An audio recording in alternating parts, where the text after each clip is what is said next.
Welcome to today's Explainer. We are going to unpack what I'd call the invisible crisis of correctional officer turnover in Kentucky, and we'll look at the state's proposed blueprint for actually solving it. It's a topic that mostly flies under the radar for most of us, right? But it fundamentally impacts the safety and function of our communities.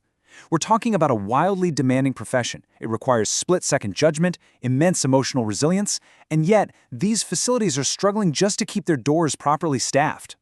So today, we're going to break down exactly what's happening inside these walls, why highly experienced officers are just walking away, and most importantly, we'll look at the strategic blueprint designed to make this essential job sustainable.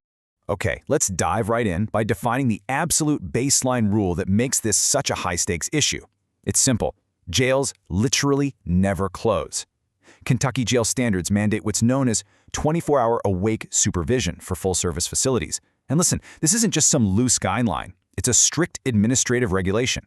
That means continuous, around-the-clock, fully awake staffing is required to maintain safety and respond to emergencies. You can't just power down a cell block at midnight or, close up shop for a long holiday weekend. This relentless, continuous operational demand is the bedrock of everything we're going to discuss today. Here is the roadmap for our explainer today. We'll start with the 24/7 staffing reality, then explore exactly why officers are leaving. After that, we'll dig into the blueprint for retention, and finally, we'll wrap up with why local leadership matters so much.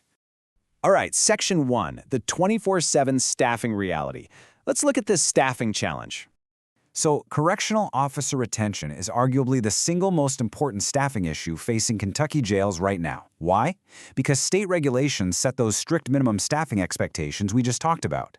Jails simply cannot absorb vacancies for long periods without severe operational impacts. When an experienced officer walks out that door, the facility isn't just down a body. They lose institutional knowledge. It's that gut-level situational awareness that keeps a cell block calm. They also lose the massive financial and time investment put into training that officer. And of course, they lose team stability. Even a tiny number of resignations immediately creates this domino effect.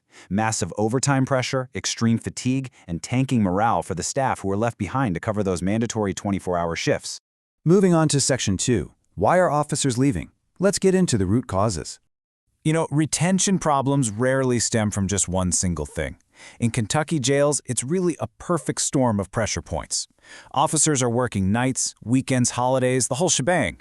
And when staffing gets thin because of those vacancies, the workload and the mandatory overtime just skyrocket. Add to that the inherent, very real safety concerns of the job, the feeling that there's limited career progression, and honestly the profound emotional strain of working in a highly secure, high-tension environment every single day. Plus, the training burden is huge. If you have weak or rushed training for new hires because you're short-staffed, well, it strips them of their confidence, which just leads to even more turnover. It becomes this vicious cycle of burnout, absenteeism, and eventually resignation. There is a massive night and day contrast between a well-staffed facility and the compounding human toll of continuous vacancies. Ideal staffing gives you predictable schedules, team stability, and safe, structured training where new officers actually get the mentoring they desperately need. But thin staffing? That forces a jail into a mode of constant crisis management. It literally becomes all about just surviving the shift. That means mandatory overtime, which leads straight to crippling fatigue and burnout. A facility operating under those thin conditions is for sure going to struggle to keep anyone on the payroll for very long. So how has the state responded to all of this? Well, the Kentucky Department of Corrections recognized this crisis, and they implemented a 10% pay increase for security staff back in 2022. They also added shift and locality premium pay, which was a great move to help attract and retain officers. But here is the absolutely critical takeaway.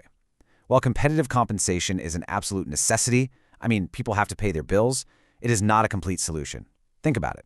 You can pay someone more money, but if they are constantly exhausted, feeling unsafe, and working nonstop mandatory overtime, that pay bump, it's just not going to keep them forever. That brings us to Section 3, a blueprint for retention. Let's look at some practical solutions. To tackle the really unique mix of county, regional, and state-linked jails, Kentucky's retention strategy relies on 4 building blocks working intimately together to make the job sustainable. First up, pay. Facilities have to continually evaluate if their wages and shift differentials are actually competitive locally. Second is staffing. This means moving away from that crisis management mode and getting into smarter, predictable scheduling to reduce burnout. Third, training. We're talking about strengthening, onboarding, and field mentoring so new hires actually feel competent and safe. And finally, wellness. This is huge. It's about recognizing the human side of the work by offering peer support, counseling, and practical stress management resources to build real resilience. None of these work well in a vacuum, but together they create a truly durable workforce. Now, we can talk about pay and scheduling all day long, but the reality is this. Officers often leave bad supervisors before they leave the job itself. It's a classic problem. So, alongside better shift coverage and career pathways, like, offering promotions or cross-training, investing in first-line supervisor development is an absolute game changer. Supervisors need to be trained not just to manage a cell block, but to actively coach their team, de-escalate conflicts, and, this is key, recognize the early warning signs of burnout and disengagement in their officers way before those officers decide to hand in their badges. And finally, Section 4, why local leadership matters.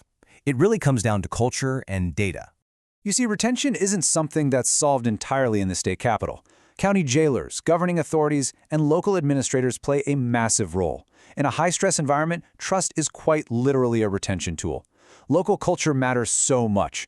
When officers believe that local management is actually visible on the floor, that communication is completely honest, and policies are applied consistently without any favoritism, well, they are much more likely to stay. If the staff believes management has their back, they'll weather those really difficult, thinly staffed periods. And the good news is, local leaders have the tools to do this right. Kentucky regulations actually allow for formal staffing analyses, which empowers local leaders to use specific data rather than just gut feelings or guesswork to target their retention solutions. Administrators should be actively tracking overtime patterns. Why? To flag burnout risks before they happen. They should measure vacancy durations to see if, maybe their hiring process is just too slow. And they absolutely must conduct and analyze exit interviews to understand exactly why people are resigning. You just can't fix what you aren't measuring, especially in a field where every single vacancy directly and immediately impacts safety. I think this really brings everything together perfectly. The source material states, the best retention strategy is the one that treats officers as essential professionals and gives them a reason to build a future in corrections. That is so powerful.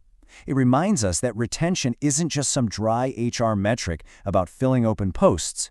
Fundamentally, it's about keeping emotionally resilient, highly experienced people in a deeply demanding profession. It's about taking a short-term, high-stress job and turning it into a viable, highly respected, long-term career. As we wrap up this explainer, I really want you to ponder a critical question. When a local jail is forced to operate on constant crisis management, what is the true cost to public safety in your own community? These staffing crises, they might be invisible to us behind facility walls, but the ripple effects, from the safety of the inmates and the staff to the broader justice system, they affect every single one of us. Kentucky has a blueprint, but it's going to take sustained, data-driven effort at both the state and local levels to make it a reality. Thank you so much for joining me to understand this critical issue, and I will see you in the next explainer.